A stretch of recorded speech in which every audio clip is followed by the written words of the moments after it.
Sup everybody and welcome back to another episode of Outer Space Reviews. We're the Chris and Natalie. And we're back with another episode of Path to BoonBoomger Final. The show where we are watching all of BoonBoomger and treating it like a mini podcast after we watch said episode. How are you liking it so far? We're on to part 3 of lap 2 of the introduction of BoonViolet.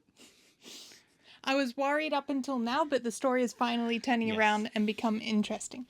So I was getting a bit concerned that it was just going to be a bit of a shallow Sentai, just something fun, but I do like the aesthetic. And I am intrigued where the story is going for now. Hopefully it doesn't drop after the introduction of the 6, but they'll also have to do more story behind the characters, hopefully. So, what are we up to today? Bakuage 18.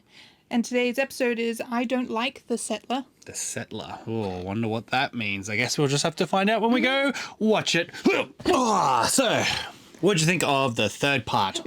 I really like this one. What about you? Yeah, I thought it was pretty good.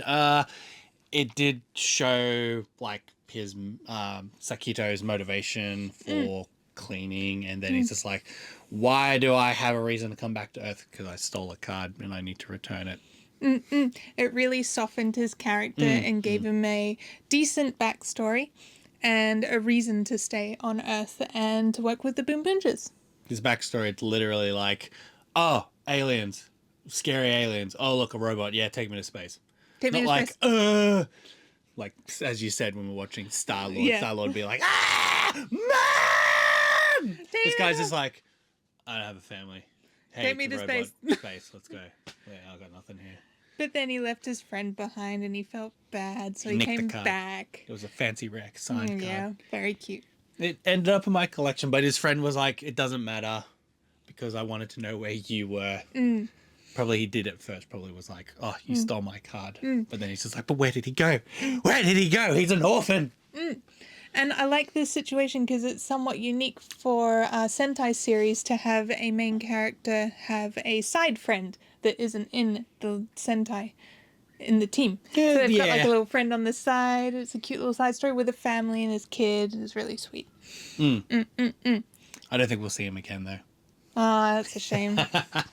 And then, so basically, because Taya is rich boy, he's like, all right, so you're a cleaner. I will hire you. Yeah, money. Yeah. And he's like, yeah, all right. But also because he got pissed off because said card that we were talking about got nicked by the Hashalians. So he's just like, well, you stole from me. So I'm now going to dedicate getting rid of you guys from the universe. So. And also they threatened his friend and his friend's business. And so he's family. like, no, these guys need to be eradicated from Earth, cleaned from Earth. Yep. So that my friend is safe. Yep.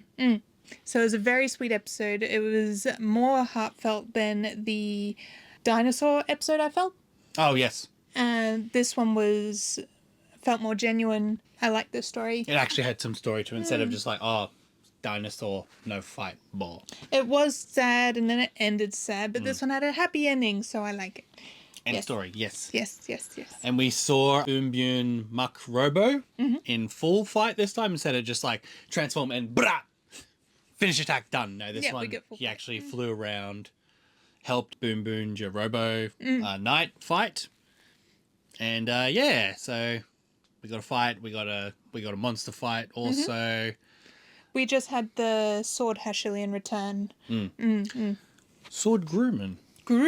Sword Grumman came back, and then he turned back into a sword, which was then used by BoonBoom Killer Robo to become the dual sword wielder now, because it becomes, the official term for it is called the BoonBoomger Killer Robo Classic, and then it becomes the BoonBoomger Killer Robo two-sword. And then in good old Japanese fun, they stick a sword up his bum. Ugh. Yeah, that wouldn't be done in the American version, or would it? They'd be like, CGI it so it's up here. Stabbed in lower back. Yeah. Hilarious. What would you rate this one? Let's pass it over to you for this one. Let's give it a 9.5. 9 solid. 9's good. But we can get better from here, and I have high hopes for the next episodes. What was the lesson for today? Turn on your bicycle lights before it gets dark. Yes. Not after it gets dark. The earlier, the better. The earlier, the better. There we go. Because you don't know what could happen. You might need to keep pedaling and you can't stop, and then pum. Yeah, or you just go into a dark alley and it's much darker there than out on the main street. Or a car doesn't have the lights on. Many reasons. Turn the light on. And the last point we got to bring up at the very end of the Boonboomger episode, the ISA informant, she passed on to the ISA main headquarters that there's a new Boonboomger and he may have information on the Hash aliens. So what's happening in the shadows? It's weird because it made it sound like it was nefarious, like, oh, she's secretly plotting. But we know she works for them and we know she's passing on info. And if he has info on the Hash aliens, then Daijo Boo. Like, it's not really a big drama, is it? Anyway, we'll see where that goes. Definitely. So we'll continue on with the next episode tomorrow. So thank you so much for watching today's episode. Please remember to like and subscribe if you haven't done already. Please like, subscribe, join us, join in the fun. We're begging. Lots of stuff coming out soon. We have a live stream coming up where we're going to watch the Boonboomger movie. Otherwise, watch our video if it's already out at this point or after you're watching it. But otherwise, join us, watch it, do the thing, and we will see you in the next episode. Bye for now. Bye-bye.